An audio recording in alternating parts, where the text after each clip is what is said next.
Македония баш каласы Скопьеда меңнәрчә албан җыелып, 2012 елның олы көнендә 5 македониялене үтерүдә гаепләнгән 6 албанны төрмәгә ябуга протест белдерде. Кулга алынган ул 6 албанны мәхкәмә, алар милли киеренкелек чыгару максаты белән үтерелгән дип, террорчылыкта гаепләде һәм мөмкин булган иң озак төрмә җәзасы бирде.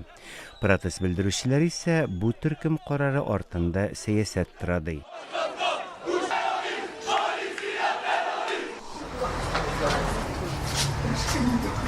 Русиянең Киров өлкәсендәге Слободский шәһәрендә шәһәр шурасы депутаты мэр идарәсе бинасы янында протест ачлыгы игълан итте.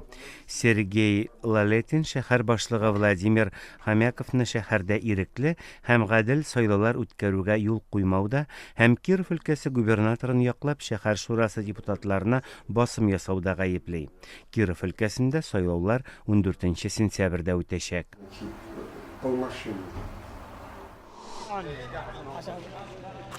Гыйракның Халди христиан чиркәве җитәкчеләре чиркәү әгъзаларыннан җыйган гуманитар ярдәмне Бәшир шәһәрендәге бәрелешләрдән качып киткән мохтаҗларга тарата башлады.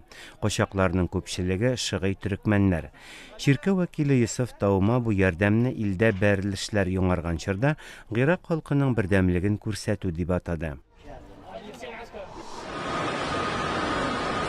Пакистанда Балучистан вилаяты хакимиятләре төбәктә 2010 елдан бирле җәзалап үтерелгән 800дән артык кешенең мәете табылды дип белдерә.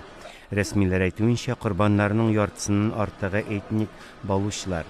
Сепаратист сугышчыларга каршы хәрби чаралар барган төбәктә соңгы елларда меңнәрчә кеше югалды яки үтерелде.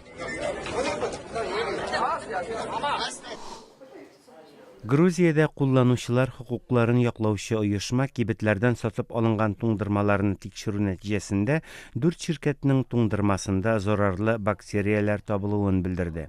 Оешма белдерүенчә, кайбер чит ил туңдырмаларында грузин телендә тиешле мәгълүмат язылмый гына сатыла. Кулланучылар хукукларын яклау оешмасы хәзер рәсмиләрнең бу тикшерү нәтиҗәләренә җавабын көтә.